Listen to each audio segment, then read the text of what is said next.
Welcome to my YouTube channel HR educational hub मरमर छात्र छात्री सकल आज मैं आलोचना करिम तुम्हालोकर साइंसर जी चैप्टार 1 आछे সেই चैप्टार 1 जिकेटा प्रश्नावलीर एन्सार आछे और अनुशीलनीर क्वेश्चन आछे गोटेइखिनि आमी एटा भिडिओते आलोचना करिम। एटु वन शॉट भिडिओ हबो।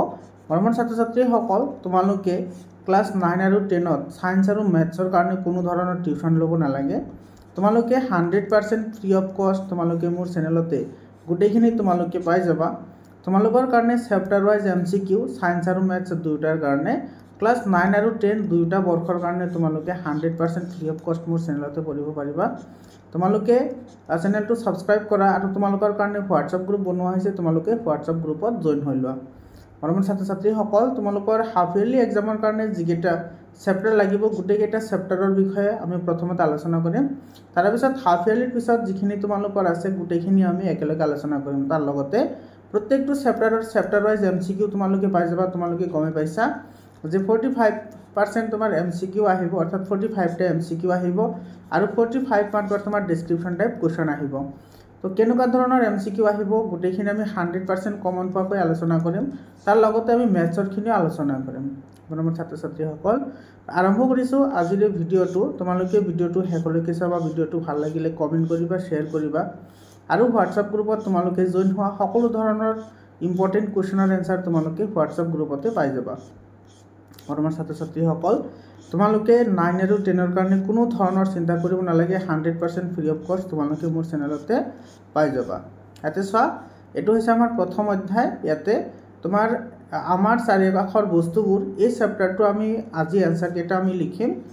তাৰ পিছত আমাৰ যেটো চেপ্টাৰ 5 আছে এই চেপ্টাৰ 5 টো লাগিব। তোমালোকৰ যেটো একাডেমিক ক্যালেন্ডাৰ ওলাইছে 2025-26 ৰ কাৰণে যেটো একাডেমিক ক্যালেন্ডাৰ আছে সেই একাডেমিক ক্যালেন্ডাৰ মতে মানে সিলেবাস ওয়াইজ আমি তোমালোকক গোটেইখিনি 100% ফ্ৰী অফ কষ্ট প্ৰভাইড কৰি যাম।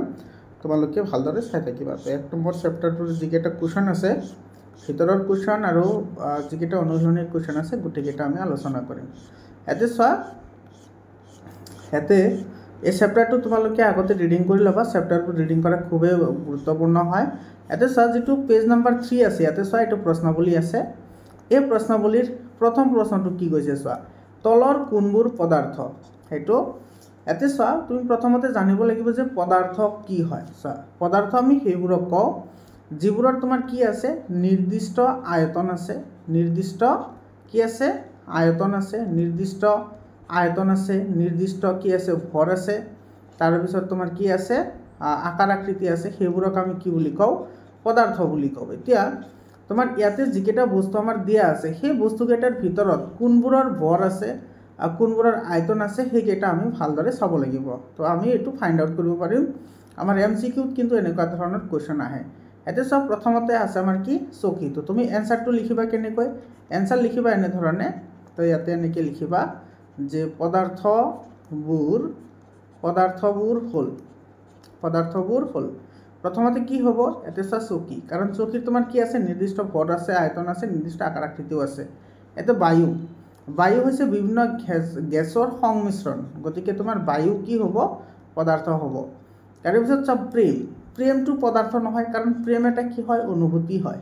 প্ৰেম এটা অনুভূতি অৰ্থাৎ তোমাৰ ফিলিংস হয়। কেনেকুৱা ধৰণৰ ফিলিংস বা তুমি কেনেকুৱা অনুভৱ কৰা সেইটো হয়। গোন্ধও তোমাৰ কি হয় অনুভূতি হয়। ঘৃণা অনুভূতি হয়। কিন্তু বাদাম তো বাদামটো কি হ'ব আমাৰ পদাৰ্থ হ'ব। এটা বাদাম লিখিবা। তাৰ পিছত আছে চিন্তা। এতে সব চিন্তা কৰা থিংকিং কৰা এটা এটা অনুভূতি হয়। এৰ লগত কোনো বস্তুৰ লগত ৰিলেশন নাই। এৰ পিছত ঠান্ডা এটা সব ঠান্ডা বা গৰম এটা এটা আমাৰ ফিলিংস হয়। এটো পদাৰ্থ নহয়। এটা সব ঠান্ডা পানীয় মানে কৈছে এতে কোল্ড ড্ৰিংকস। গতিকে ঠান্ডা পানীয় আমাৰ কি হ'ব পদাৰ্থ হ'ব। তাৰ পিছত লিখিবা এটো ঠান্ডা পানীয়। আৰু সুগন্ধি দ্ৰব্যৰ সুবাস এটা সব সুবাস যেটো আছে সুবাসটো এটা ফিলিংস হয়। তোমাৰ নাকত কেনেকুৱা গোন্ধ আহে ভাল গোন্ধ বা বেয়া গোন্ধ সেইটো এটা ফিলিংস হয়। গতিকে এটো আমাৰ কি নহয় পদাৰ্থ নহব। তো এটোৰ আমাৰ এনসাৰ হৈ গল। ইয়াৰ পিছত 2 নম্বৰ কোৱেশ্চনটো চোৱা 2 নম্বৰ কোৱেশ্চনত কি কৈছে তলৰ পৰ্যবেক্ষণটোৰ কাৰণ দৰ্শোৱা উত্তপ্ত অৱস্থাত থকা বস্তুৰ গন্ধ কেইবা মিটাৰ দূৰৰ পৰা পোৱা যায় কিন্তু ঠাণ্ডা বস্তুৰ গন্ধ পাবলৈ ওচৰলৈ যাব পাৰে। মোস্ট ইম্পৰ্টেন্ট কোৱেশ্চন হয় তোমালোকৰ হাফ ইয়েৰলি এক্সামৰ কাৰণে লগতে ফাইনেল এক্সামৰ কাৰণে। মৰমৰ ছাত্ৰ ছাত্ৰীসকল এৰে তুমি এনসাৰটো কেনেদৰে লিখিবা মই তোমালোকক এনসাৰটো লিখি দিছো তোমালোকে কপি উলাই লোৱা মোৰ লগে লগে তোমালোকে এনসাৰবোৰ লিখি যাবা কাৰণ মই স্কিপ কৰিবলগীয়া হ'ব পাৰে এতে চোৱা প্ৰথমতে তুমি জানিব লাগিব যে উত্তপ্ত অৱস্থাত থকা বস্তু আমি দূৰৰ পৰা কিয় পাওঁ কাৰণ বস্তু এটা যেতিয়া তোমাৰ উত্তপ্ত হয় তেতিয়া কণিকাবোৰ কি হয় গতিশক্তি বাঢ়ে আৰু গতিশক্তি বাঢ়িলে তোমাৰ কি হয় হেতুৰ বেপনৰ মাত্ৰাও বাঢ়ে গতিকে ইয়াত আমি এনসাৰ লিখিম এনে ধৰণৰ এটো লিখা এনে ধৰণে উত্তপ্ত অৱস্থাত থকা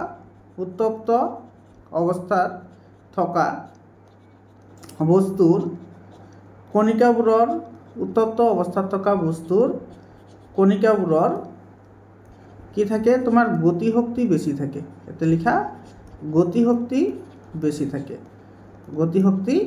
বেছি থাকে ফলত কি হয় বেপনৰ হাৰ বেপন মানে দুটা পদাৰ্থ পৰস্পৰ মিহলি হোৱা প্ৰক্ৰিয়াটোকে কি বুলি কোৱা হয় বেপন বুলি কোৱা হয় তো গতিশক্তি বেছি থাকে ফলত তোমাৰ কি হয় বেপনৰ হাৰ বৃদ্ধি পায় বা বেপনৰ হাৰ কি হয় বাঢ়ে সেই কাৰণে তোমাৰ কি হয় এটো বায়ুমণ্ডলৰ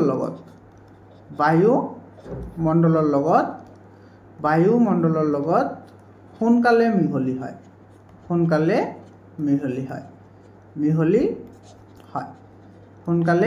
মিহলি হয়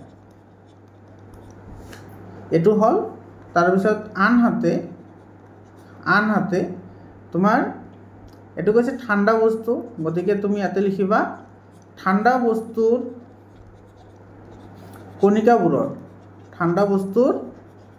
কণিকাবোৰৰ কি থাকে গতিশক্তি কম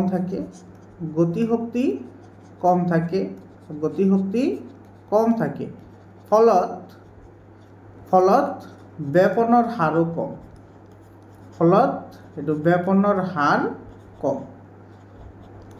তাৰ পিছত লিখিবা সেই কাৰণে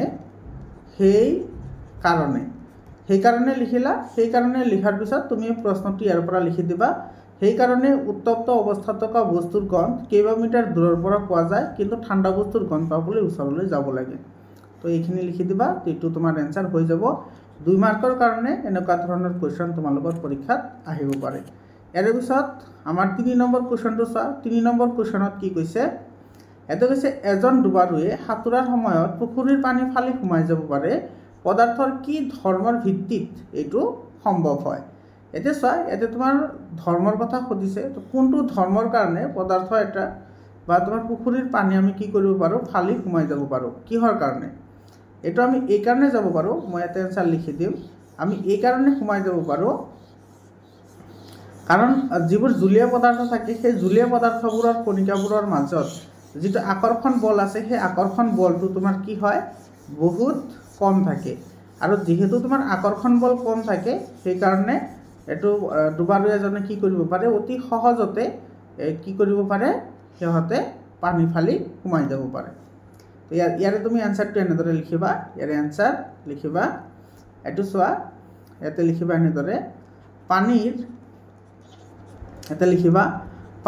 কণিকাবোৰৰ মাজৰ আকৰ্ষণ বল অতি কম সেইবাবে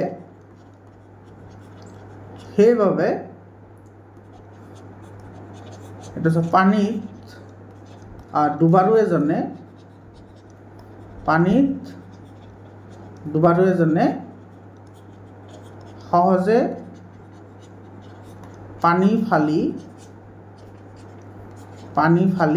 সোমাই যাব পাৰে এটা একেবাৰে সিম্পল এনসাৰ হয় তোমালোকে এইখিনি লিখিলেই এটোৰ এনসাৰ হৈ যাব এটো 1 মাৰ্কৰ কোৱেশ্চন হয় তাৰে পিছৰ কোৱেশ্চনটো চোৱা ইয়াতে কি কৈছে পদাৰ্থৰ কণিকাবোৰৰ বৈশিষ্ট্যবিলাক কি আমি সকলোৱে জানো যে পদাৰ্থৰ কণিকাবোৰৰ বৈশিষ্ট্য হৈছে 3টা পদাৰ্থৰ কণিকাবোৰৰ বৈশিষ্ট্য কেইটা 3টা বৈশিষ্ট্য আছে এটো আমি সকলোৱে জানো পদাৰ্থৰ কণিকাবোৰৰ বৈশিষ্ট্য হৈছে 3টা তো 1 নম্বৰত লিখিবা যে পদাৰ্থৰ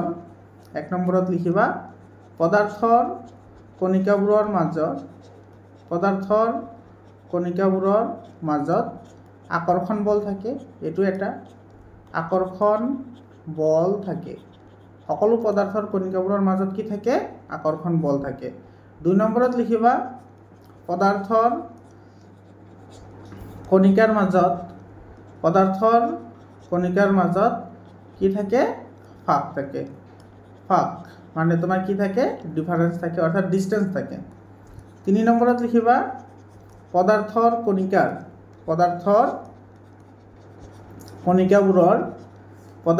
কণিকাবোৰৰ গতিশক্তি থাকে।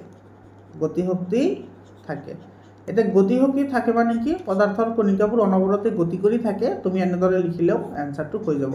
এটা 2 মাৰ্কৰ কুৱেশ্যন হয়। তোমালোকৰ এইটো কিন্তু MCQ হিচাপে সিকুৱেন্স বেসড কুৱেশ্যনো আহিব পাৰে। এইখিনিত আমাৰ এনসাৰ হৈ গ'ল। ইয়াৰ পিছত চাও, ইয়াৰ পিছত আমাৰ কোনটো আছে প্ৰশ্নাৱলী। ইয়াতে চোৱা, এইটো প্ৰশ্নাৱলী আছে। এইটো আছে তোমাৰ পেজ নম্বৰ 6ত আছে এইটো প্ৰশ্নাৱলী। এইটো চোৱা, এইটো আমি কেনেদৰে আনসাৰ কৰিব লাগে। ইয়াতে কি কৈছে চোৱা, ইয়াতে প্ৰথমতে কৈছে পদাৰ্থৰ প্ৰতি একক আয়তনৰ ভৰৰ পৰিমাণকে ঘনত্ব বুলি কোৱা হয়। ইয়াতে চোৱা, এই যিটো ডেফিনেশ্যন আছে, এই ডেফিনেশ্যনটো তোমাৰ কি হয়? বহুত ইম্পৰ্টেণ্ট হয় তোমালোকৰ এক্সামৰ কাৰণে। আৰু তাৰমানে তোমাৰ ঘনত্ব ইজ ইকুৱেল টু ভৰ বাই আয়তন। ইয়াতে তুমি ভালদৰে লক্ষ্য কৰিব লাগিব যে ঘনত্ব একচুৱেলি হয় কি। চোৱা, ঘনত্ব কি হয়? ঘনত্ব হৈছে তোমাৰ প্ৰতি একক ভৰৰ আয়তনত থকা পৰিমাণ। তাৰমানে তোমাৰ ইয়াতে তুমি যদি ভালদৰে লক্ষ্য কৰা, আয়তনেৰে যদি আমি ভৰক হৰণ কৰোঁ তেতিয়াহ'লে আমি ঘনত্ব পাওঁ। অৰ্থাৎ যদি আয়তন বৃদ্ধি হয় তেতিয়াহ'লে ঘনত্ব কমিব, আৰু যদি আয়তন কমে তেতিয়াহ'লে ঘনত্ব কি হ'ব? বাঢ়িব। মানে এটা আনটোৰ প্ৰতিক্ৰম হয়। আৰু ইয়াতে আছে, ওপৰত আছে ভৰ। অৰ্থাৎ যি বস্তুৰ ভৰ বেছি হ'ব সেই বস্তুটোৰ ঘনত্ব বেছি হ'ব, আৰু যদি ভৰ কম হয় তেতিয়াহ'লে ঘনত্ব কি হ'ব? কম হ'ব। সিম্পল কনচেপশ্যন হয়। এতিয়া চোৱা, ইয়াতে আমাৰ যিকেইটা বস্তু দিয়া আছে এইটো কি কৈছে? ঊৰ্ধ্বক্ৰমত সজাবলৈ দিছে। তো আমাৰ এনসাৰটো তুমি এনেকৈ লিখিবা যে পদাৰ্থবোৰৰ ঊৰ্ধ্বক্ৰম হ'ল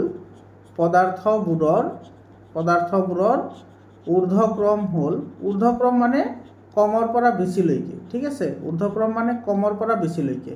তো ঊৰ্ধ্বক্ৰম হ'ল, ইয়াতে আছে কি? বায়ু। তাৰপিছত আছে চিমনিৰ পৰা ওলোৱা ধোঁৱা, মৌ, পানী, চক মাটি, কপাহ, আৰু কি আছে? লু আছে। হয়নে? এতিয়া ইয়াতে তুমি ভালদৰে চোৱা, প্ৰথমতে তোমাৰ কি আছে? ইয়াতে প্ৰথমতে আছে, চোৱা, ইয়াতে আছে বায়ু।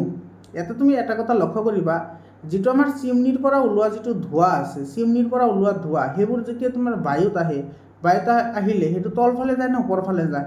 ডেফিনেটলি ওপৰফালে যায়, যিবোৰ ধোঁৱা উৎপন্ন হয়। তাৰমানে চিমনিৰ পৰা ওলোৱা ধোঁৱা এইটোৰ ভৰ আটাইতকৈ কম, সেইকাৰণে তোমাৰ বায়ুত ভাহি থাকে।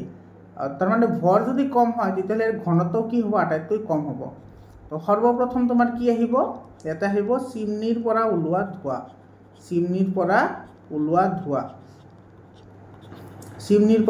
ধোঁৱা। এইটো আহিল। তাৰপিছত আহিব কি?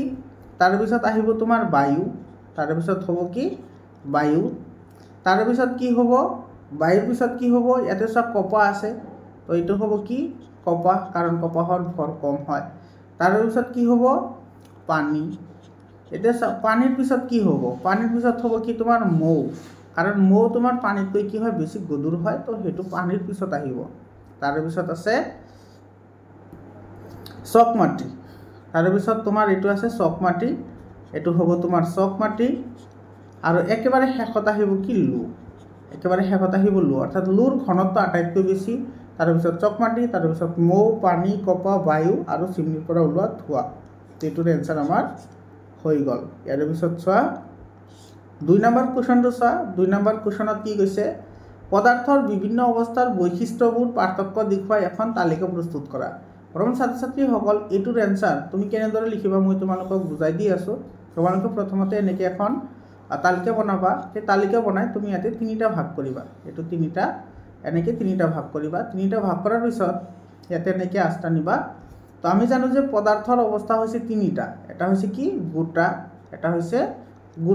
তাৰপিছত আছে কি? জুলীয়া, আৰু একেবাৰে শেষত আছে কি? গেছীয়।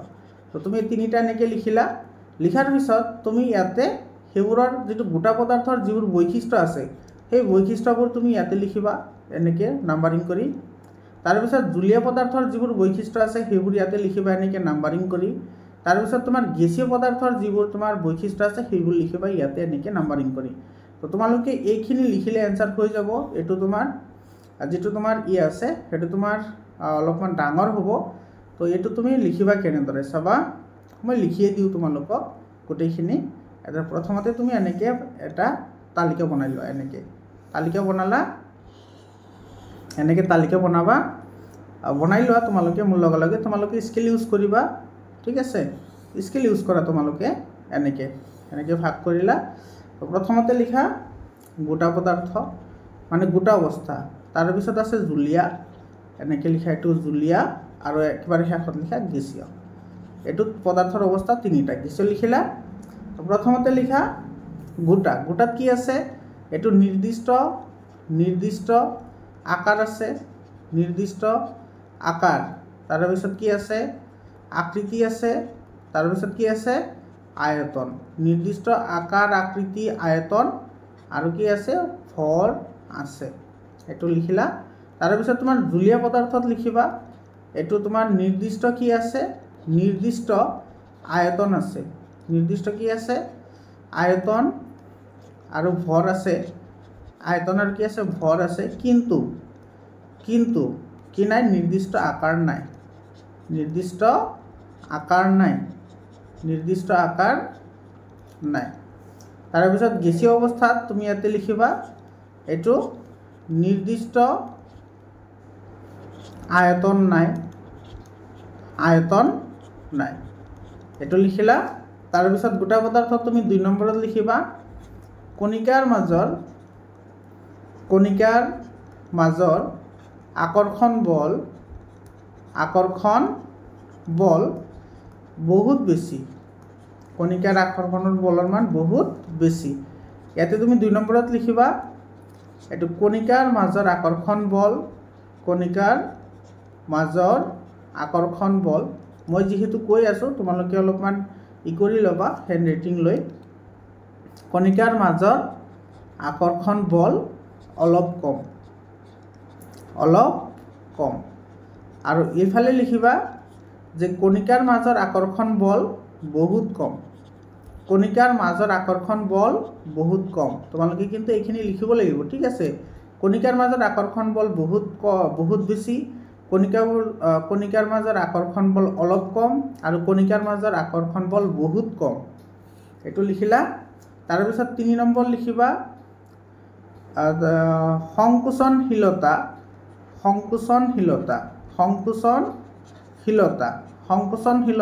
নগণ্য। সংকোচনশীলতা কি, নগণ্য। মানে ইহঁতক আমি কি কৰিব নোৱাৰোঁ, সংকুচিত কৰিব নোৱাৰোঁ। তাৰপিছত তোমাৰ ইয়াতে লিখিবা 3 নম্বৰ, সংকোচনশীলতা একেবাৰে কম। সংকোচনশীলতা বহুত কম। আৰু ইয়াতে লিখিবা, এইটো 3 নম্বৰত লিখিবা, সংকোচনশীলতা বহুত বেছি। সংকোচনশীলতা বহুত বেছি। এইটো লিখিলা। ইয়াৰে পিছত এইখিনি লিখাৰ পিছত তোমালোকে এইটোতো বনাই লৈছা, মই তাৰ পিছত লিখি দি আছোঁ। তাৰপিছত কি লিখিবা, তাৰপিছত 4 নম্বৰ পইণ্ট আহিব। 4 নম্বৰ পইণ্টৰ গোটাত লিখিবা যে এইটো প্ৰবাহী পদাৰ্থ নহয়। গোটা পদাৰ্থবোৰ কি নহয়, প্ৰবাহী নহয়। তাৰপিছত ইফালে লিখিবা, এইটো তোমাৰ 4 নম্বৰ পইণ্ট আহিব, এইটো প্ৰবাহী হয়। মানে বৈ যাব পাৰে। এটা ঠাইত থৈ দিলে তাতে নাথাকে, এইটো কি কৰিব, বৈ যাব। আৰু তোমাৰ ইফালে 4 নম্বৰ পইণ্ট কি হ'ব, এইটো প্ৰবাহী পদাৰ্থ হয়। এইটো প্ৰবাহী হয়, ঠিক আছে। এইখিনি লিখিলে তোমাৰ 4টা হৈ গ'ল। তাৰপিছত এইটো 5 নম্বৰ পইণ্টটো লিখিবা। কি লিখিবা, যে ঘনত্ব বহুত বেছি। ঘনত্ব বহুত বেছি। তাৰপিছত ইফালে লিখিবা, ঘনত্ব তুলনামূলকভাৱে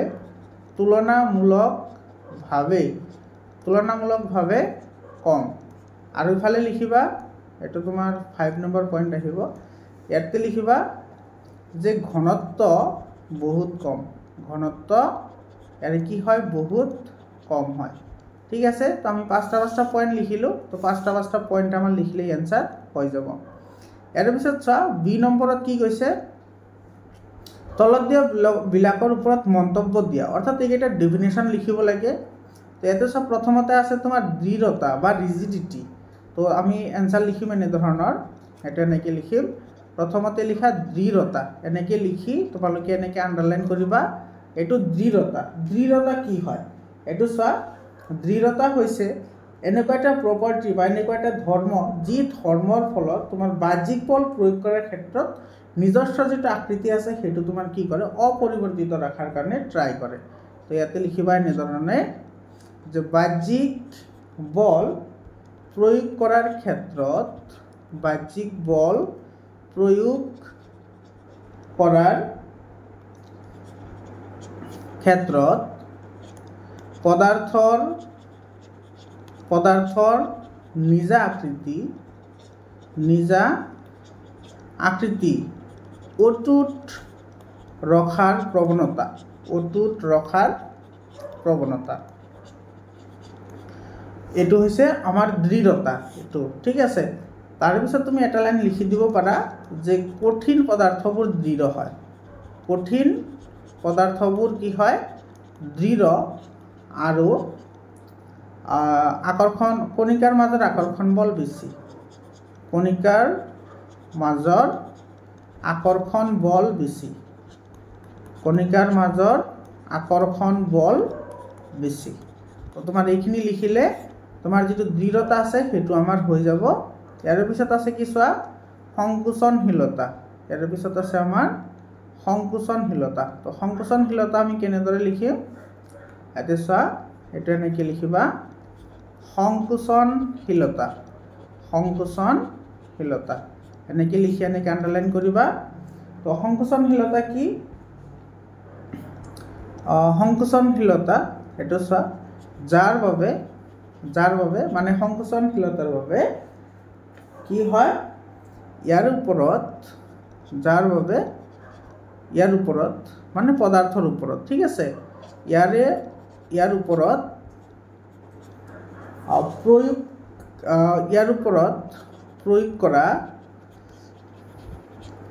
প্ৰয়োগ কৰা চাপ বা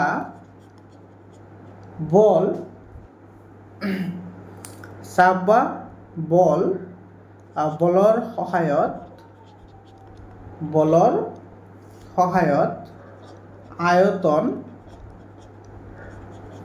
আয়তন কমোৱা এইটো কি বুলি কোৱা হয় সংকোচনশীলতা বুলি কোৱা হয় মানে তোমাৰ কোনো বস্তুৰ ওপৰত আমি কি কৰিম বাহ্যিকভাৱে চাপ প্ৰয়োগ কৰিম নহলে বল প্ৰয়োগ কৰিম আৰু বল প্ৰয়োগ কৰি যদি সেই বস্তুটোৰ যদি আমি আয়তন কমাব বিচাৰো তেতিয়াহলে সেইটোকে আমি কি বুলি ক'ম সংকোচনশীলতা বুলি ক'ম ঠিক আছে আৰু তুমি ইয়াতে লিখিবা যে গেছীয়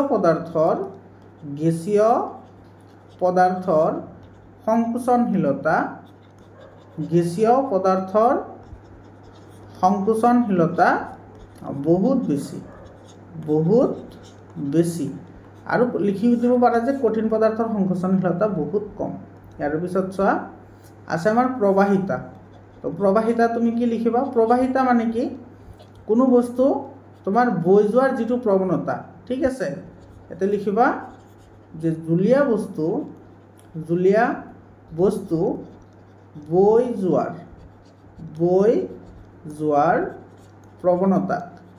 বৈ যোৱাৰ প্ৰৱণতাক প্ৰবাহিতা বোলে আৰু ইয়াতে লিখিবা জুলীয়া পদাৰ্থবোৰ কি হয় প্ৰবাহী পদাৰ্থ হয় এইখিনি লিখি দিলে হৈ যাব ইয়াৰ পিছত কি আছে আকাৰ আছে তো আকাৰটো তুমি কেনেকৈ ডিফাইন কৰিবা ইয়াতে চোৱা আকাৰ বা আকৃতি ই এনেকৈ লিখিবা ই পদাৰ্থৰ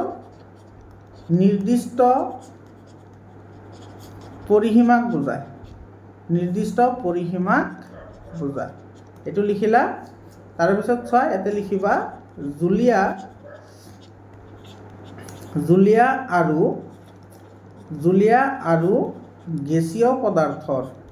জুলীয়া আৰু গেছীয় পদাৰ্থৰ নিৰ্দিষ্ট আকাৰ নাই এইটো লিখিবা কিন্তু কঠিন পদাৰ্থৰ কি আছে নিৰ্দিষ্ট আকাৰ আছে ইয়াৰ পিছত আছে গতি শক্তি অৰ্থাৎ কাইনেটিক এনাৰ্জি তো গতি শক্তি তুমি কেনেকৈ ডিফাইন কৰিবা এটো এনেকৈ ডিফাইন কৰিবা পদাৰ্থৰ কণিকাবোৰ গতিৰ বাবে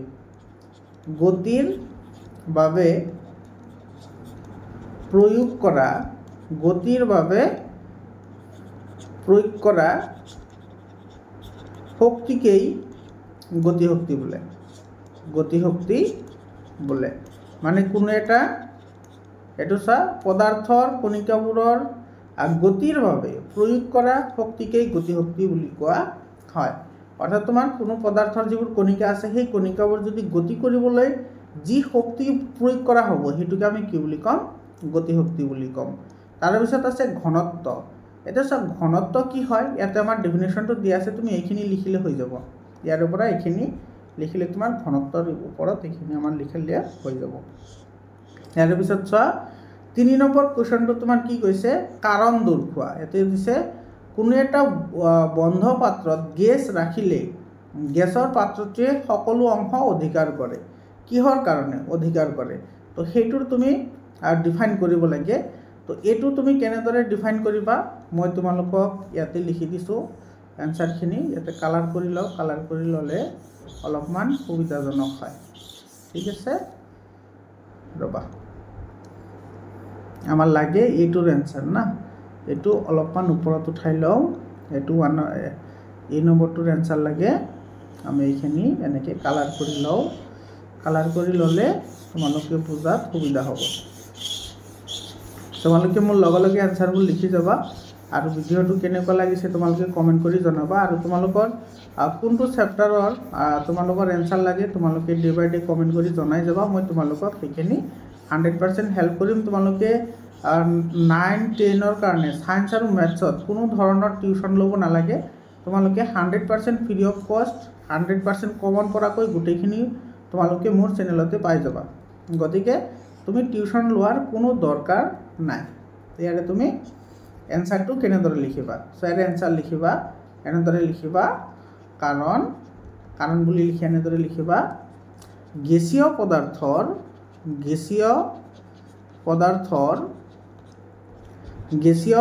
পদাৰ্থৰ কণিকাবোৰৰ মাজত আকৰ্ষণ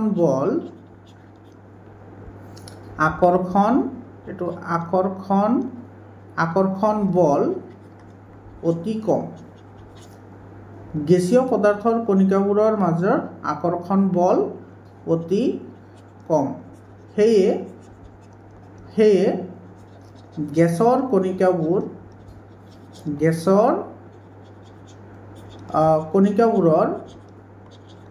গতি শক্তি বেছি আকৰ্ষণ বল যিমানে কম হ'ব গতি শক্তি সিমানে কি হ'ব বেছি হ'ব এইখিনি লিখিলো আমি গেছীয় পদাৰ্থৰ কণিকাবোৰৰ মাজত আকৰ্ষণ বল অতি কম হেয়ে গেছৰ কণিকাবোৰৰ গতি শক্তি কি থাকে বেছি থাকে তো গতি শক্তি এটা এনেকৈ লিখিবা গতি শক্তি বেছি হোৱা বাবে কণিকাবোৰৰ ব্যাপনৰ মাত্ৰা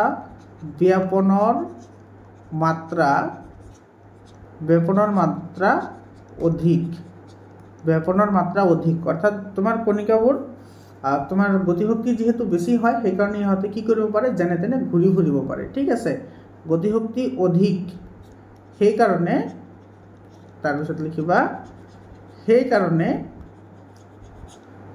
কণিকাবোৰে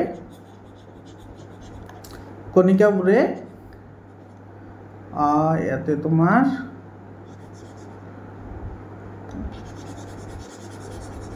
কণিকাবোৰে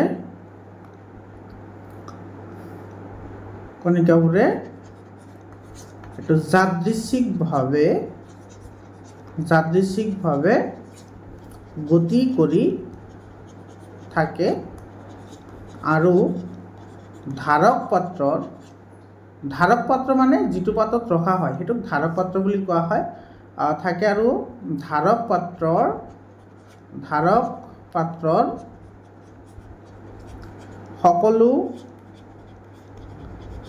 অংশত বিয়পি পৰে, সকলো অংশত বিয়পি পৰে। তো এইখিনি আমাৰ এনসাৰ।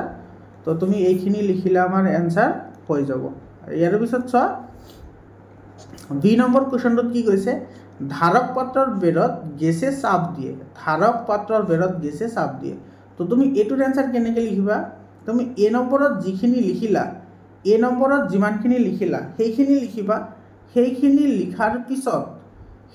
লিখাৰ পিছত বুলি কৈছোঁ দেই, তোমাৰ তাৰমানে এ নম্বৰত যিখিনি লিখিলা সেইখিনি লিখাৰ পিছত তুমি কি লিখিবা, এটা লাইন লিখি দিলে হৈ যাব।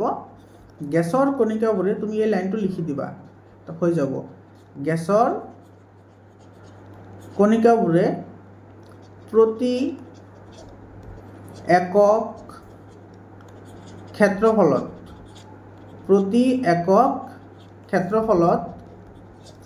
প্ৰয়োগ কৰা চাপকে এইটো গেছৰ চাপ বোলে। ঠিক আছে। তো তুমি এইটো এ নম্বৰত যিখিনি লিখিলা সেইখিনি লিখিবা, লিখাৰ পিছত তুমি এইখিনি লিখি দিবা, হৈ যাব তোমাৰ এইটোৰ এনসাৰ। ইয়াৰ পিছত ইয়াতে চোৱা চি নম্বৰত কি কৈছে, কাঠৰ টেবুল এখনক কঠিন পদাৰ্থ বুলিব পাৰি। এইটো চি নম্বৰ এনসাৰ।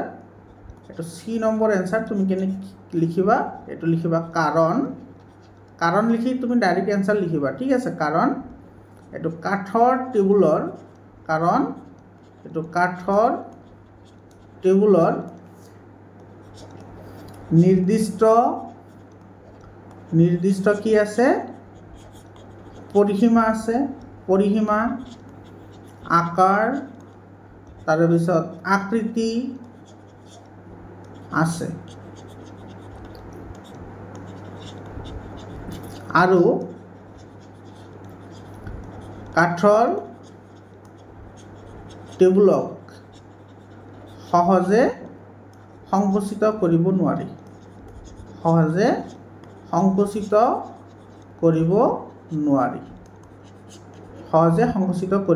নোৱাৰি, সেইকাৰণে আমাৰ কাঠৰ টেবুল এখনক আমি কি বুলিব পাৰি, কঠিন পদাৰ্থ বুলিব পাৰি। তুমি এইখিনি লিখি দিলে তোমাৰ 100% পিয়ৰ এনসাৰ হৈ যাব। ইয়াতে তুমি 2 মাৰ্কছ পাই যাবা। মৰমৰ ছাত্ৰ ছাত্ৰীসকল, এই 3 নম্বৰৰ যিকেইটা কুৱেশ্যন আছে এই কুৱেশ্যনকেইটা তোমালোকৰ হাফ ইয়াৰলি এক্সাম আৰু ফাইনেল এক্সামৰ কাৰণে খুবেই গুৰুত্বপূৰ্ণ হয়। ইয়াৰ পিছত আছে চোৱা তোমাৰ ডি নম্বৰ কুৱেশ্যনটোত কি কৈছে, বায়ুত আমাৰ হাতখন সহজে ঘূৰাব পাৰোঁ, কিন্তু কাঠ এডোখৰৰ মাজেৰে ঘূৰাবলৈ এজন কেৰাটে বিশেষজ্ঞৰ প্ৰয়োজন হয়। কিহৰ কাৰণে হয়, এইটো লিখিবা। কাৰণ এইটো লিখিবা, বায়ুৰ কণিকাবোৰৰ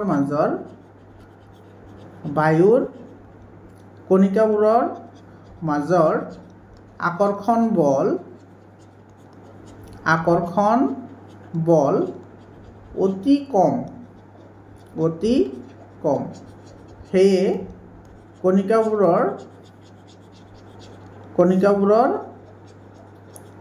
মাজৰ যিটো ব্যৱধান বা দূৰত্ব, কণিকাবোৰৰ মাজৰ ব্যৱধান অতি বেছি।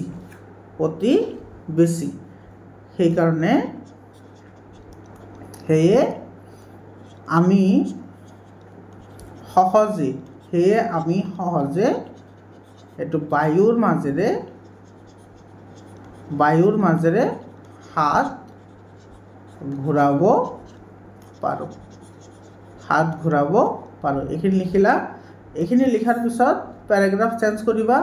পেৰাগ্ৰাফ চেঞ্জ কৰি লিখিবা, এইটো কাঠ এবিধ দৃঢ় পদাৰ্থ।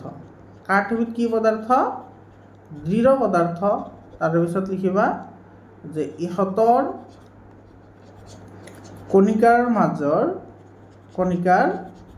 মাজৰ আকৰ্ষণ বল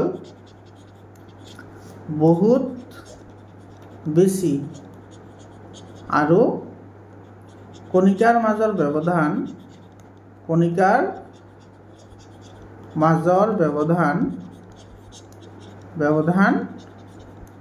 बहुत कम তাৰপিছত লিখিবা কাঠৰ নিৰ্দিষ্ট আকাৰ আকৃতি আছে আকাৰ আকৃতি আছে সেইকাৰণে আৰু কাঠ এডোখৰৰ মাজেৰে হাত ঘূৰাবলৈ এজন কেৰাটে বিশেষজ্ঞৰ প্ৰয়োজন হয় শেষত তুমি এই লাইনটো লিখি দিবা ঠিক আছে এইখিনি লাইন লিখি দিবা ইয়াৰ পৰা এইখিনি লিখি দিবা যে কাৰণ সেইকাৰণে আমাৰ এইখিনি হৈ গ'ল ইয়াৰ পিছত চোৱা যেটো 4 নম্বৰ যেটো কোৱেশ্চন আছে এটো বহুত ইম্পৰ্টেন্ট হয় 4 নম্বৰ কোৱেশ্চনটো ইয়াতে কি কৈছে চোৱা ইয়াতে কঠিন পদাৰ্থৰ তুলনাত জলীয় পদাৰ্থৰ ঘনত্ব কম কিন্তু বৰফ পানীত উপঙে কিয় এটো বহুত ইম্পৰ্টেন্ট কোৱেশ্চন হয় আমি সকলোৱে জানো যে বৰফ পানীত উপঙে যদিও বৰফ তোমাৰ কি হয় কঠিন পদাৰ্থ হয় কাৰণ কোনো এটা পদাৰ্থ তোমাৰ ডুবিব নে কোনো এটা পদাৰ্থ ভাঙিব হেতু নিৰ্ভৰ কৰে তাৰ ঘনত্বৰ ওপৰত তো ইয়াতে বৰফৰ ঘনত্ব বেছি তথাপিও কিন্তু কি কৰে পানীত উপঙি থাকে কিহৰ কাৰণে উপঙি থাকে এটো আনসাৰ লিখিবা এনেদৰে এটো আনসাৰ এটো পানী হিমভূত মানে কি তোমাৰ এটো ঠাণ্ডা হয় ঠিক আছে পানী হিমভূত হৈ বৰফ হওঁতে পানী ঠাণ্ডা হলে বা হিমভূত হলে আচ্ছা হিমভূত না হিমীভূত পানী হিমভূত হৈ বৰফ হওঁতে লিখিবা পানীৰ কণিকাবোৰৰ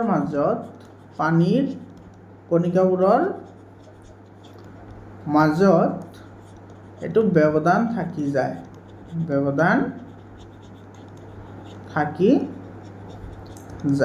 ফলত বৰফৰ ঘনত্ব পানীতকৈ কম হয় বৰফৰ ঘনত্ব পানীতকৈ কম হয় সেয়ে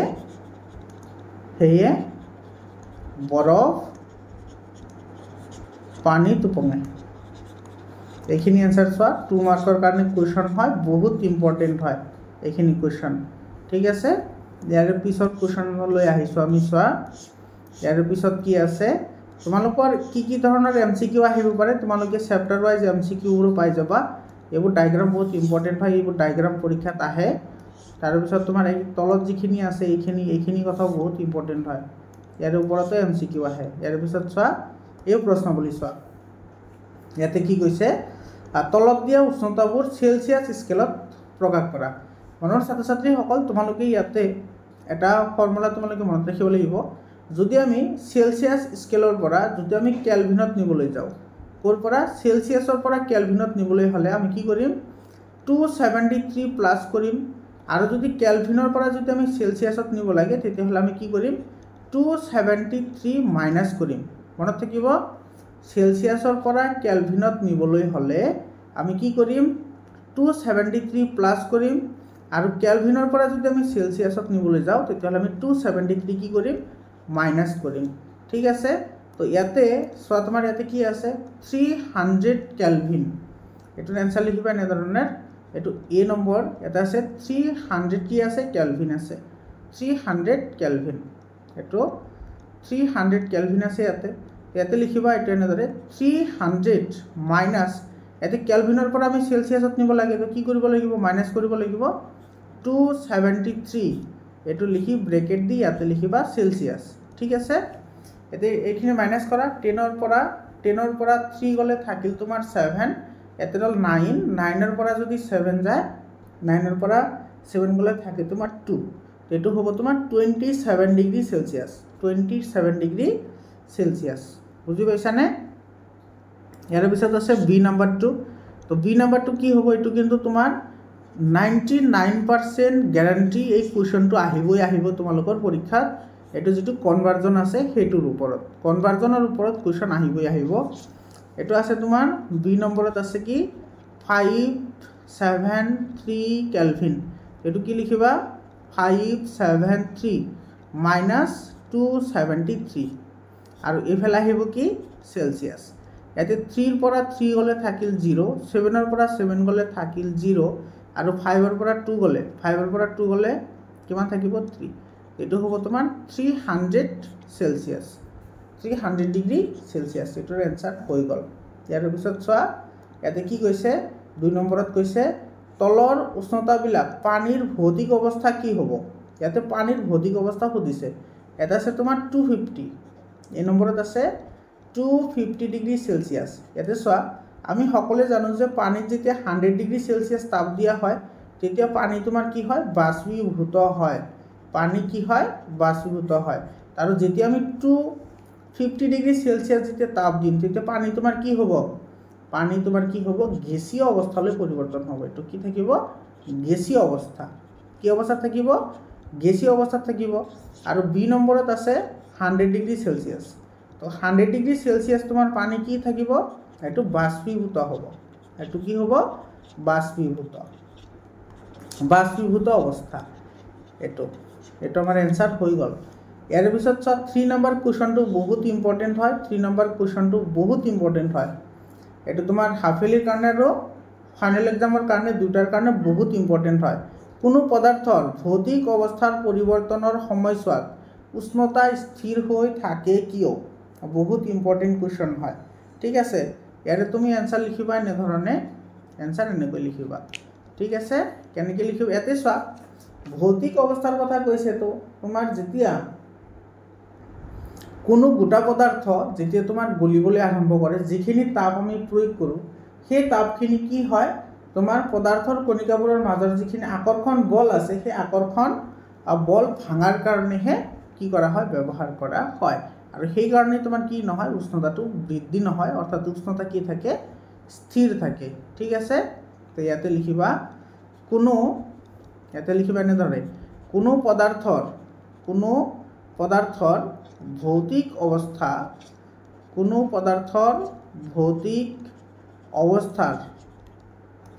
অৱস্থাৰ তোমালোকে মোৰ লগে লগে লিখি যাবা ভৌতিক অৱস্থাৰ পৰিৱৰ্তনত এটো প্ৰয়োগ কৰা তাপ শক্তি এটো পদাৰ্থৰ কণিকাৰ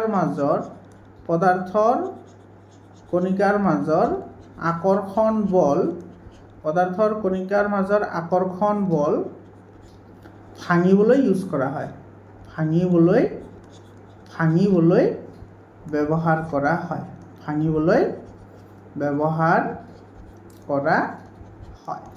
তাৰ পিছত লিখিবা এটো সেই কাৰণে কণিকাৰ উষ্ণতা বৃদ্ধি নহয় অৰ্থাৎ এইখিনি লিখি দিবা অৰ্থাৎ লিখি তাৰ পিছত তুমি এইখিনি লিখিবা কিয়টো লিখিব নালাগে অৰ্থাৎ কোনো পদাৰ্থৰ ভৌতিক অৱস্থাৰ পৰিৱৰ্তনৰ সময়ছোৱাত উষ্ণতা স্থিৰ থাকে তো এইখিনি লিখিলে আমাৰ এনসাৰ হৈ যাব ইয়াৰ পিছত 4 নম্বৰ কোৱেশ্চনটো চোৱা বায়ুমণ্ডলীয় গেছ জুলীয় কৰিব পৰা এটা পদ্ধতিৰ নাম কোৱা এটো কি হ'ব পদ্ধতিটো এটো হ'ব তোমাৰ উষ্ণতা যদি কমাই দিয়া উষ্ণতা হ্ৰাস কৰা বা তোমাৰ ইয়াতে কি অত্যাধিক চাপ প্ৰয়োগ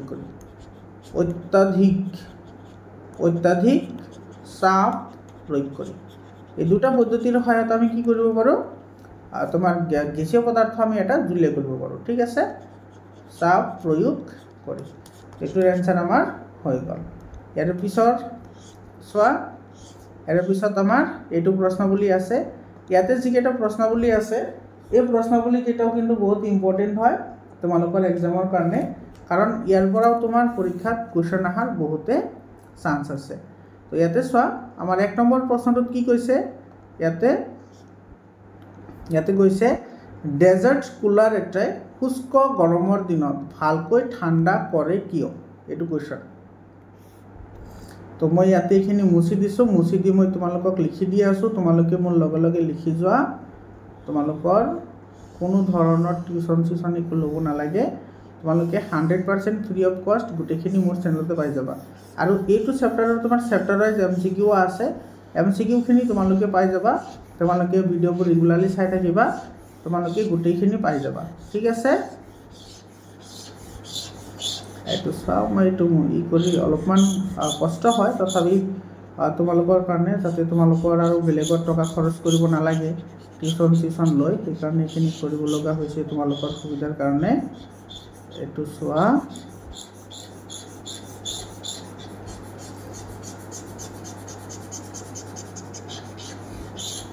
এইটো হৈ গ'ল আমাৰ ইয়াৰ পিছত আহিছোঁ আমি এনচাৰলৈ এইটোৰ এনচাৰ লিখিবা এনে ধৰণৰ এইটো এনচাৰ এইটো কি লিখিবা এইটো চোৱা ডেজাৰ্ট কুলাৰ এটাই শুষ্ক গৰমৰ দিনত ভালকৈ ঠাণ্ডা কৰে কিয় ইয়াতে তুমি এনেদৰে লিখিবা এইটো চোৱা এইটো ডেজাৰ্ট কুলাৰটো শুষ্ক গৰমৰ দিনৰ কথা কৈছে ইয়াতে এনেকৈ লিখিবা শুষ্ক গৰমৰ দিনত কি হয় বাষ্পীভৱনৰ মাত্ৰা বাঢ়ে অৰ্থাৎ তোমাৰ গৰমৰ দিনত কি হয় পানী সোনকালে বাষ্পীভূত হয় হয়নে বাষ্পীভূত হয় শুষ্ক গৰমৰ দিনত বাষ্পীভৱনৰ মাত্ৰা বাঢ়ে গতিকে শুষ্ক গৰমৰ দিনত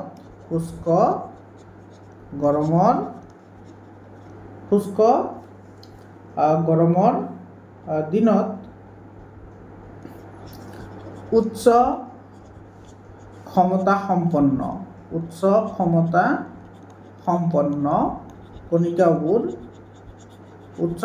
সম্পন্ন কণিকাবোৰ বাষ্পীভূত হয় আৰু ঠাণ্ডা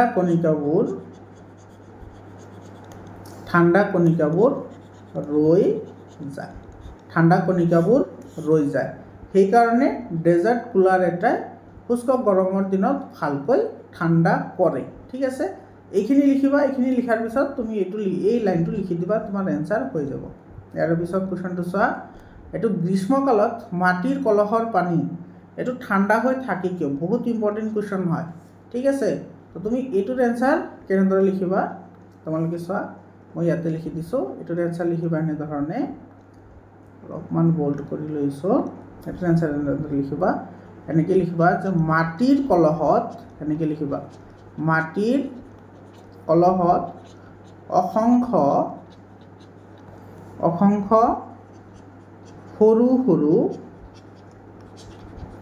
ছিদ্ৰ থাকে সেই ছিদ্ৰৰ মাজেৰে অহা পানী পৰিৱেশৰ চাৰিওফালৰ পৰা তাপ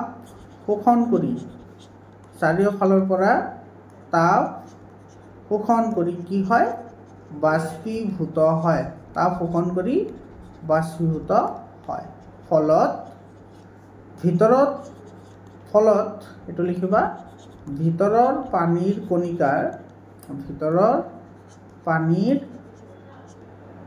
কণিকাৰ বাষ্পীভৱন নহয় সেইকাৰণে লিখি তুমি এইখিনি লিখি দিবা এইটোৰ এনচাৰ হৈ যাব 2 মাৰ্কৰ কাৰণে বহুত ইম্পৰ্টেণ্ট হয় এনেকুৱা ধৰণৰ কুৱেশ্যন তাৰপিছত 3 নম্বৰ কুৱেশ্যনত কি কৈছে চোৱা হাতৰ তলুৱাত এচিটন পেট্ৰল বা সুগন্ধি আঁতৰ ঢালি ল'লে ঠাণ্ডা অনুভৱ হয় কিয় এইটোৰ এনচাৰ তুমি কেনেকৈ লিখিবা এইটো চোৱা এইটোৰ এনচাৰ লিখিবা এনেকৈ হাতৰ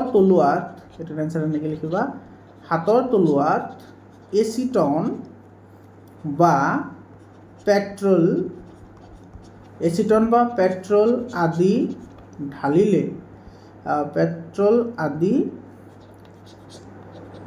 আদি ঢালিলে ইহত বাষ্পীভূত হ'বলৈ আমাৰ আমাৰ হাতৰ পৰা আৰু পৰিৱেশৰ পৰা, হাতৰ পৰা আৰু পৰিৱেশৰ পৰা দুটাৰ পৰাই কৰে, হাতৰ পৰা আৰু পৰিৱেশৰ পৰা তাপ শোষণ কৰে, তাপ শোষণ কৰে, তাপ শোষণ কৰে। সেয়ে লিখি তুমি এইটো লিখি দিবা, সেয়ে হাতৰ তলুৱাত এচিটন বা পেট্ৰল বা সুগন্ধি হাতত ঢালি ল'লে ঠাণ্ডা অনুভৱ হয়। ঠিক আছে, এইটো লিখিলে আমাৰ এনচাৰ হৈ যাব। ইয়াৰ পিছত চোৱা 4 নম্বৰ কুৱেশ্যনটো বহুত ইম্পৰ্টেণ্ট হয়। ইয়াতে তোমাৰ এইটো ইণ্টেলেকচুৱেল কুৱেশ্যন হয়। এইটো একচুৱেলি এইটো কি কৈছে চোৱা, গৰম চাহ বা গাখীৰ এইটো কাপত লৈ খোৱাতকৈ প্লেটত লৈ খোৱা সহজ কিয়? এটা একেবাৰে চিম্পল এনচাৰ আহিব। এইটো চোৱা, এইটোৰ এনচাৰ তুমি কেনেদৰে লিখিবা? ইয়াতে চোৱা, ইয়াতে তুমি এনেকৈ লিখিবা, চাবা, এইটো প্লেটৰ ক্ষেত্ৰফল কাপতকৈ বেছি, প্লেটৰ ক্ষেত্ৰফল কাপতকৈ বেছি। আৰু এইটো লিখিবা, ক্ষেত্ৰফল বেছি হ'লে বাষ্পীভৱনৰ মাত্ৰা বাঢ়ে, বাষ্পীভৱনৰ মাত্ৰা বাঢ়ে। তাৰপিছত লিখিবা সেয়ে লিখি তুমি এইটো লিখি দিবা, এনচাৰ হৈ যাব। বুজি পাইছানে? একেবাৰে চিম্পল কুৱেশ্যন হয়, কাৰণ আমি সকলোৱে জানো তোমাৰ ক্ষেত্ৰফল বৃদ্ধি হ'লে অৰ্থাৎ ক্ষেত্ৰফল বাঢ়িলে বাষ্পীভৱনৰ মাত্ৰাও বাঢ়ে। ইয়াতে চোৱা, ইয়াতে তোমাৰ ধুনীয়াকৈ পইণ্ট আউট কৰি দিয়া আছে যিকেইটা তোমাৰ বাষ্পীভৱনৰ কাৰক। এইটো চোৱা, ইয়াতে তোমাৰ ধুনীয়াকৈ দিয়া আছে, এইটো 1 2 3 আৰু ইফালে এটা আছে 4। এই যিটো বাষ্পীভৱনৰ যিটো কাৰক আছে, সেই কাৰকৰ ওপৰত কিন্তু তোমাৰ বিভিন্ন ধৰণৰ কুৱেশ্যন হয়। এইটো MCQ কেনেকুৱা ধৰণৰ হয় সেইবোৰ তোমালোকে পাই যাবা, তোমালোকে ভিডিঅ' ৰেগুলাৰলি চাই থাকিবা। ইয়াৰ পিছত 5 নম্বৰ কুৱেশ্যনটো চোৱা, গ্ৰীষ্মকালত আমি কি ধৰণৰ কাপোৰ পিন্ধিব লাগে? গ্ৰীষ্মকালত অৰ্থাৎ গৰমৰ দিনত আমি কেনেকুৱা কাপোৰ পিন্ধিব লাগে? এইটো লিখিবা এনেদৰে, এইটো গ্ৰীষ্মকালত আমি সদায় কপাহী কাপোৰ পিন্ধিব লাগে। গ্ৰীষ্মকালত সদায় আমি কি পিন্ধিব লাগে? কপাহী কাপোৰ পিন্ধিব লাগে। গ্ৰীষ্মকালত সদায় কপাহী কাপোৰ পিন্ধিব লাগে। কাৰণটো লিখিব লাগিব দেই, কাৰণ নিলিখিলে ফুল মাৰ্ক নোপোৱা। কাৰণ এইটো কপাহী কাপোৰে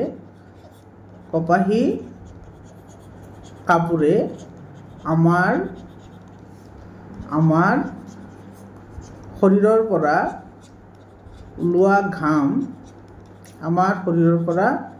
ওলোৱা ঘাম কি কৰে? তো বাষ্পীভূত হোৱাত সহায় কৰে,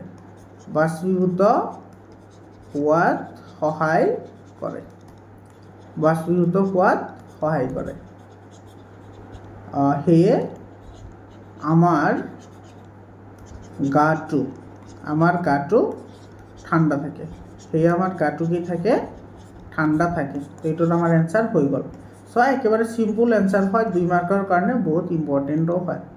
ইয়াৰ পিছত চোৱা, তোমাৰ BEC কি হয়? এইটো BEC ব'ছ আইনষ্টাইন কণ্ডেনছেট, এইটো কি হয়? এইটোৰ বিষয়ে তোমালোকে চাই ল'বা, বহুত ইম্পৰ্টেণ্ট হয়। ইয়াৰ পিছত কুৱেশ্যন চোৱা, ইয়াতে তোমাৰ এই যিটো তালিকা আছে, এই তালিকাখন বহুত ইম্পৰ্টেণ্ট হয়। ইয়াৰ ওপৰত কিন্তু কুৱেশ্যন আহে, ঠিক আছে? এইটো তোমাৰ মেথছ দা ফলোইঙো হ'ব পাৰে বা MCQও হ'ব পাৰে, যিবোৰ SI ইউনিট আছে। এইটো SI ইউনিট যিবোৰ আছে সেইবোৰ যেনেকুৱা তোমাৰ উষ্ণতাৰ SI একক হৈছে কেলভিন, দৈৰ্ঘ্যৰ SI একক মিটাৰ, ভৰৰ SI একক কিলোগ্ৰাম, ওজনৰ SI একক হৈছে নিউটন, আয়তনৰ SI একক হৈছে কিউবিক মিটাৰ, ঘনত্বৰ SI একক হৈছে তোমাৰ কিলোগ্ৰাম পাৰ কিউবিক মিটাৰ, চাপৰ SI একক হৈছে পাস্কেল। আৰু ইয়াতে তোমাৰ চিম্বল কেইটা দিয়া আছে, কোনটো কি চিম্বলেৰে লিখা হয়। ইয়াৰ পিছত অনুশীলনী আহিছোঁ। অনুশীলনীত চোৱা, এইটো চেণ্টিগ্ৰেডত প্ৰকাশ কৰিবলৈ দিছে। আমি সকলোৱে জানো কেলভিনৰ পৰা চেণ্টিগ্ৰেডত নিবলৈ হ'লে মাইনাছ কৰিব লাগে, হয়নে? তো ইয়াৰে 1ৰ A নম্বৰ, ইয়াতে আছে তোমাৰ কিমান? 293 কি আছে? কেলভিন। তো এইটো তুমি কি কৰিবা? 293 মাইনাছ 273, এইটো কৰিলে তোমাৰ এনচাৰ আহি যাব, হয়নে? কাৰণ তোমাৰ কেলভিনৰ পৰা চেলচিয়াছত নিবলৈ হ'লে সদায় 273 মাইনাছ কৰিব লাগে। 3ৰ পৰা 3 গ'লে 0, এইফালে আছে তোমাৰ 9, 9ৰ পৰা আৰু যদি 7 যায় থাকে 2, গতিকে এইটোৰ এনচাৰ হ'ব 20 ডিগ্ৰী চেলচিয়াছ। আৰু ইফালে আছে তোমাৰ 470 কেলভিন। এইটো তুমি কি কৰিবা, এইটো লিখিবা এনেদৰে 470 মাইনাছ 273 আৰু এটা আহিব সেলসিয়াস বা সেন্টিগ্ৰেড। এটা আহিব 10 পৰা যদি 3 যায় থাকে 7, ইয়াতে ৰল 6, তো এইফালে এক ধাৰ কৰে, এক ধাৰ কৰিলে থাকিব কিমান, এক ধাৰ কৰিলে থাকিব তোমাৰ 16, আৰু 16 পৰা যদি 7 যায় 16 পৰা 7 গ'লে কিমান থাকিব, 16 পৰা 7 গ'লে থাকিব তোমাৰ 9, আৰু ইফালে থাকিব 3, 3 পৰা 2 গ'লে থাকিব 1, এইটো হ'ব 197, এইটো এনসাৰ। তাৰপিছত আমাৰ 2 নম্বৰ কি কৈছে চোৱা, তলৰ উষ্ণতাবিলাক কেলভিনত প্ৰকাশ কৰে, এইটো কেলভিনত লিখিব দিছে। ইয়াৰ তোমাৰ 2 A এটা আছে 25 ডিগ্ৰী সেলসিয়াস, তো সেলসিয়াসৰ পৰা কেলভিনত নিবলৈ হ'লে কি কৰিব লাগে, 273 প্লাছ কৰিব লাগে, 273 আমি কি কৰিম ইয়াতে প্লাছ কৰিম, আৰু ইয়াতে আহিব কেলভিন, এইটো কেলভিন আহিব, এইটো প্লাছ কৰি দিয়া, এটা আহিব 892, এটা আহিব 290 কেলভিন, এইটো ডিগ্ৰী সাইনটো নালাগে, 290 কেলভিন হ'ব এটাৰ এনসাৰ। তাৰপিছত আছে এইটো বি নম্বৰটো, বি নম্বৰত আছে 373 ডিগ্ৰী সেলসিয়াস, এইটো হ'ব 373 প্লাছ কি হ'ব 273, এইটো হ'ব কি কেলভিন, প্লাছ কৰি দিয়া 6456, এইটো হ'ব তোমাৰ 646 কেলভিন, এইটো আমাৰ এনসাৰ। ইয়াৰ পিছত আছে তোমাৰ 3 নম্বৰ চোৱা, 3 নম্বৰত কি কৈছে, কাৰণ দৰ্শোৱা, ইয়াতে খোলা ঠাইত নেপথেলিন বল এটা থৈ দিলে নাইকিয়া হয়, এইটো চোৱা, এইটো 3 A নম্বৰ এনসাৰ লিখিবা, কাৰণ এইটো নেপথেলিন এটা উদ্ধায়ী পদাৰ্থ, নেপথেলিন এটা কি পদাৰ্থ, উদ্ধায়ী পদাৰ্থ। এতিয়া উদ্ধায়ী পদাৰ্থ মানে কি, উদ্ধায়ী পদাৰ্থ সেইবোৰক কোৱা হয় যিবোৰ পদাৰ্থ তোমাৰ পোনে পোনে গোটাৰ পৰা গেছীয় অৱস্থালৈ পৰিৱৰ্তন হয়, সেইটোক তোমাৰ কি বুলি কোৱা হয়, নেপথেলিন বুলি কোৱা, উদ্ধায়ী পদাৰ্থ বুলি কোৱা হয়। তো যিহেতু তোমাৰ নেপথেলিন এটা কি হয়, উদ্ধায়ী পদাৰ্থ হয়, সেইকাৰণে বা সেয়ে ই তোমাৰ কি কৰিব, পোনে পোনে এইটো কি হয়, গোটা অৱস্থাৰ পৰা পোনে পোনে, তোমালোকে মোৰ লগে লগে লিখি যাবা, গোটা অৱস্থাৰ পৰা গেছীয় অৱস্থালৈ পৰিৱৰ্তন হয়, গোটা অৱস্থাৰ পৰা গেছীয় অৱস্থালৈ কি হয়, পৰিৱৰ্তন হয়, পোনে পোনে গেছীয় অৱস্থালৈ কি হয়, পৰিৱৰ্তন হয়, সেইকাৰণে কেইদিনমান থৈ দিলে কি হৈ যায়, নাইকিয়া হৈ যায়। ঠিক আছে, এইটোৰ এনসাৰ আমাৰ হৈ গ'ল। ইয়াৰ পিছত আছে বি নম্বৰটো চোৱা, দূৰৰ পৰাই আঁতৰৰ গন্ধ পোৱা যায়, চোৱা দূৰৰ পৰাই যিটো আমি আঁতৰৰ গন্ধ পাওঁ, এইটোৰ এনসাৰ আৰু একেবাৰে প্ৰথমত যিটো আমি এনসাৰ লিখিছিলোঁ মনত আছেনে, সৰ্বপ্ৰথম যিটো আমি এনসাৰ লিখিছিলোঁ সেইটো মই লিখিয়ে দিছোঁ বাৰু, চোৱা এইটো বি নম্বৰ এনসাৰ, চোৱা বি নম্বৰ এনসাৰ, এতে কি লিখিবা, বায়ুৰ কণিকাবোৰ, এইটো বায়ুৰ কণিকাবোৰ এইটো বেপনৰ সহায়ত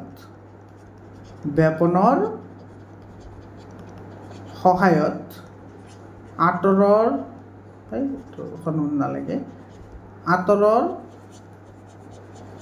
কণিকাবোৰৰ লগত মিহলি হয়, কণিকাবোৰৰ লগত কি হয়, মিহলি হয়, আৰু দ্ৰুতভাৱে বায়ুমণ্ডলত মিহলি হয়,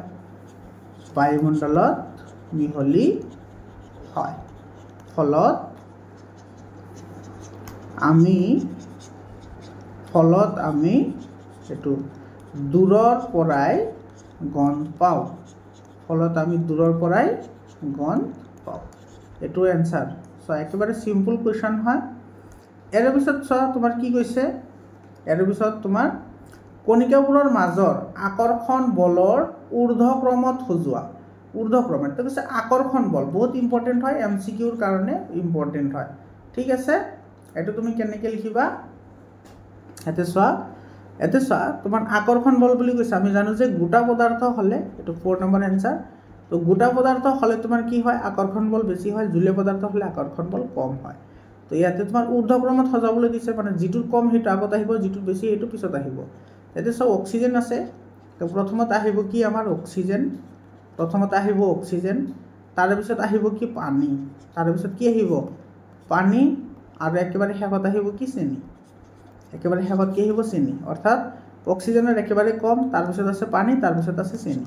এইটো আমাৰ এনচাৰ হয়। ইয়াৰ পিছত কুৱেশ্যনটো চোৱা, তলৰ উষ্ণতাত পানীৰ ভৌতিক অৱস্থা কি হ'ব? পানীৰ ভৌতিক অৱস্থা তোমাৰ এইটো এ নম্বৰ আছে 25 ডিগ্ৰী চেলচিয়াছ। 25 ডিগ্ৰী চেলচিয়াছত পানী কি থাকিব? জুলীয়া। পানী কি হ'ব? জুলীয়া অৱস্থাত থাকিব। তাৰপিছত বি নম্বৰত আছে তোমাৰ 0 ডিগ্ৰী চেলচিয়াছ। 0 ডিগ্ৰী চেলচিয়াছত পানীৰ ভৌতিক অৱস্থা কি হয়? গোটা। গোটা হয়, মানে গোটা মানে কি হ'ব? বৰফ। গোটা মানে বৰফ হ'ব। আৰু তোমাৰ চি নম্বৰত আছে 100 ডিগ্ৰী চেলচিয়াছ। 100 ডিগ্ৰী চেলচিয়াছত তোমাৰ কি থাকিব? বাষ্পীভূত হ'ব। তো বাষ্পীভূত অৱস্থা, বাষ্পীভূত অৱস্থা, এইটো বাষ্পীভূত অৱস্থা লিখিলে তোমাৰ এইটোৰ এনচাৰ আমাৰ হৈ গ'ল। ইয়াৰ পিছত 6 নম্বৰ কুৱেশ্যনটো চোৱা, ইয়াতে কি কৈছে? যুক্তি দৰ্শাই ব্যাখ্যা কৰা। সাধাৰণ উষ্ণতাত পানী জুলীয়া। এইটো 6ৰ এ নম্বৰ। সাধাৰণ উষ্ণতাত পানী জুলীয়া কিহৰ কাৰণে? তুমি এনেদৰে লিখিবা, কাৰণ এইটো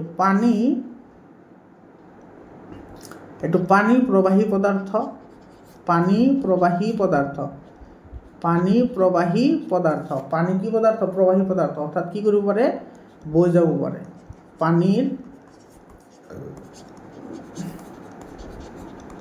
নিৰ্দিষ্ট আকাৰ নাই আৰু কণিকাৰ মাজৰ আকৰ্ষণ বল, কণিকাৰ মাজৰ আকৰ্ষণ বল কম। এইটো আমাৰ এনচাৰ হৈ গ'ল। এইখিনি লিখিলে চাফিচিয়েণ্ট হৈ যাব। ইয়াৰ পিছত চোৱা, সাধাৰণ উষ্ণতাত লুৰ আলমাৰিটো কঠিন। এইটো 6ৰ বি নম্বৰ। কাৰণ সাধাৰণ উষ্ণতাত লুৰ আলমাৰিটো কিয় কঠিন? কাৰণ এইটো লিখিবা, লুৰ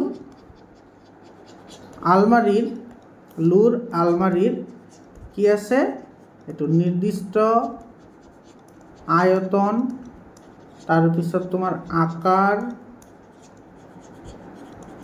আকৃতি আৰু কি আছে? পৰিসীমা আছে। তদুপৰি লিখিব পাৰা, তদুপৰি লুৰ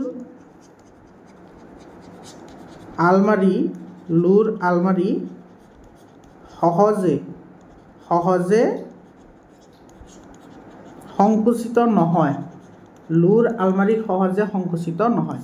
এইটোৰ এনচাৰ আমাৰ হৈ গ'ল। ইয়াৰ পিছত চোৱা, ইয়াতে কি কৈছে? 273 কেলভিন উষ্ণতাত থকা বৰফে একে উষ্ণতাত থকা পানীতকৈ বেছি ঠাণ্ডা কৰে কিয়? এইটো 7 নম্বৰ। ইয়াতে চোৱা কি কৈছে? এটা কৈছে বৰফ আৰু এটা কৈছে পানী, কিন্তু দুয়োটাৰ টেম্পাৰেচাৰ ছেম আছে। দুয়োটাৰ টেম্পাৰেচাৰ আছে কি? 273 কেলভিন আছে। কিন্তু তোমাৰ বৰফে কিয় বেছি ঠাণ্ডা লাগে? বৰফটো কিয় বেছি ঠাণ্ডা লাগিব? আমাৰ সেইটো সুধিছে। ঠিক আছে, বৰফটো কিয় বেছি আমাৰ কি লাগিব? ঠাণ্ডা লাগিব। যেনেকুৱা ইয়াৰ আগতে আমি এনেকুৱা যে এটা কুৱেশ্যন কৰিছিলোঁ, হয়নে? মনত আছেনে? তো ইয়াতে চোৱা, ইয়াতে তুমি কি লিখিবা? ইয়াতে তুমি এনচাৰ লিখিবা যে একে উষ্ণতাত থকা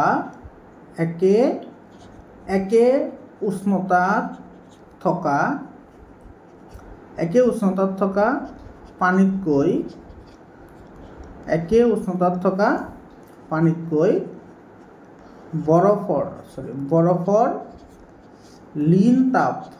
বৰফৰ লীন তাপ কি হয়? কম হয়। একে উষ্ণতাত থকা পানীতকৈ বৰফৰ লীন তাপ কম। ঠিক আছে,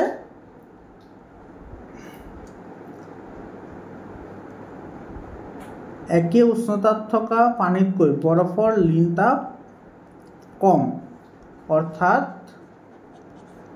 অৰ্থাৎ বৰফত বেছি ঠাণ্ডা লুকাই থাকে। বেছি ঠাণ্ডা কি কৰে? লুকাই থাকে। এইটো হৈ গ'ল আমাৰ এনচাৰ। সেইকাৰণে এইটো লিখিবা, সেইকাৰণে এইখিনি লিখি দিবা এইটোৰ এনসাৰ হৈ যাব 2 মাৰ্কৰ কাৰণে সাফিসিয়েন্ট আনসাৰ হয় ইয়াৰ পিছত তোমাৰ 8 নম্বৰ উতলা পানী আৰু পানীৰ ভাপ কোনটো বেছিকে পৰিব 8 নম্বৰ এতে আমাৰ এনেকুৱা লাগি আছে যে উতলা পানী বেছিকে পৰিব কিন্তু নহয় আমাৰ পানীৰ ভাপে কি কৰিব বেছিকে পৰিব কাৰণ কৈ আছো এতে সয় এটো লিখিবা পানীৰ ভাপে বেছিকৈ পৰিব কাৰণ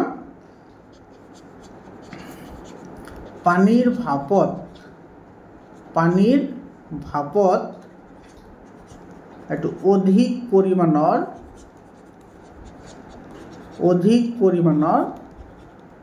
লীন তাপ থাকে অধিক পৰিমাণৰ কি থাকে লীন তাপ থাকে আৰু ই বাষ্পীভূত হ'বলৈ তোমাৰ পৰিৱেশৰ পৰা যেটো আছে যেটো বাষ্প আছে হেতু তোমাৰ পৰিৱেশৰ পৰা কোনো ধৰণৰ তাপ গ্ৰহণ কৰিব নালাগে তো তোমাৰ এইখিনি লিখিলে হৈ যাব এটো 1 মাৰ্কৰ কাৰণে কোৱেশ্চন হয় ইয়াৰ পিছত চোৱা 9 নম্বৰ কোৱেশ্চন এটো আৰু হেকৰ প্ৰশ্ন হয় এটো আমাৰ তো ইয়াতে চোৱা ইয়াতে তোমাৰ কি কৈছে ইয়াতে তাপ বৃদ্ধি কৰা চাপ হ্ৰাস কৰা তাপ বৃদ্ধি কৰিছে আৰু তোমাৰ চাপ কি কৰিছে হ্ৰাস কৰিছে আমাৰ এবিসিডি লিখিব দিছে চাবা গোটাৰ পৰা জুলিয়া কেতিয়া হয় তো তোমাৰ এটো কি হ'ব এটো চাব গোটাৰ পৰা জুলিয়া তোমাৰ কেতিয়া হ'ব যেতিয়া তোমাৰ কি হ'ব বিগলন হ'ব যেতিয়া কি হ'ব বিগলন হ'ব অৰ্থাৎ যেতিয়া বস্তুটো গলিব তেতিয়া তোমাৰ কি হ'ব গোটাৰ পৰা কি হ'ব জুলিয়া হ'ব তাৰ পিছত আকৌ জুলিয়াৰ পৰা তোমাৰ গোটা কেতিয়া হয় এটো হৈছে ডি নম্বৰ এটো আমাক লিখিব দিছে গোটাৰ পৰা জুলিয়া কেতিয়া হ'ব যেতিয়া ঘনীভৱন হ'ব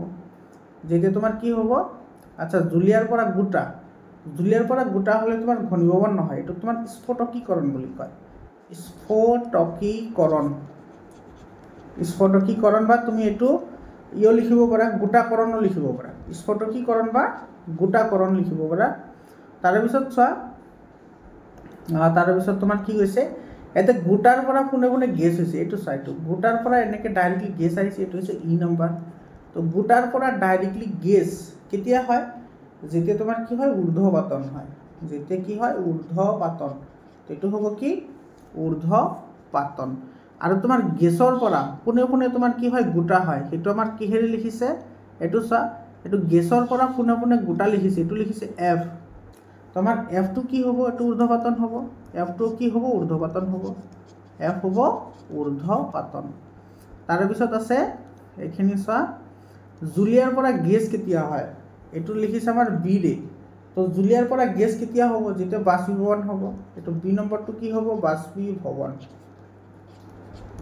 বাষ্পীভৱন তাৰ পিছত গেছৰ পৰা জুলিয়া কেতিয়া হ'ব গেছৰ পৰা জুলিয়া কেতিয়া হয় যেতিয়া ঘনীভৱন হয় তো সি নম্বৰটো কি হ'ব ঘনীভৱন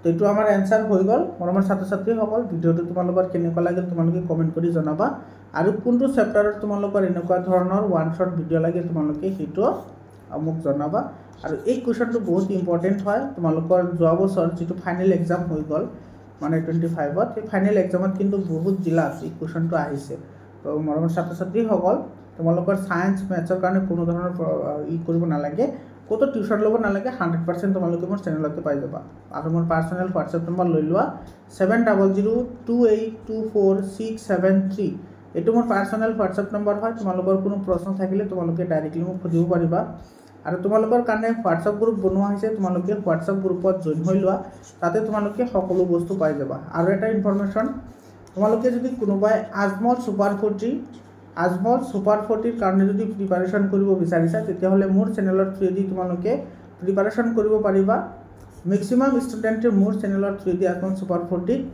তোমালোকৰ ই পায় 6 ৰ পৰা ক্লাস 11 লৈ 6 to 11 মই আজমল সুপাৰ 40 তাৰ পিছত তোমাৰ জৱাহৰ নেহৰু বিদ্যালয় তাৰ পিছত তোমাৰ নবোদয় বিদ্যালয়ৰ কাৰণে মই প্ৰিপাৰেচন কৰাও গতিকে তোমালোকে যদি কোনোবাই কৰিব বিচাৰা তেতিয়া হলে তোমালোকে এতিয়া জয়েন বাটনত ক্লিক কৰি মোৰ চেনেলত জয়েন হৈ থাকা তোমালোকে ইম্পৰ্টেন্ট ভিডিও আৰু নোটছবোৰ তোমালোকে পাই যাবা আজিৰ কাৰণে এইখিনি আকৌ লগ পাম বেলেগ এটা ভিডিওলৈ ধন্যবাদ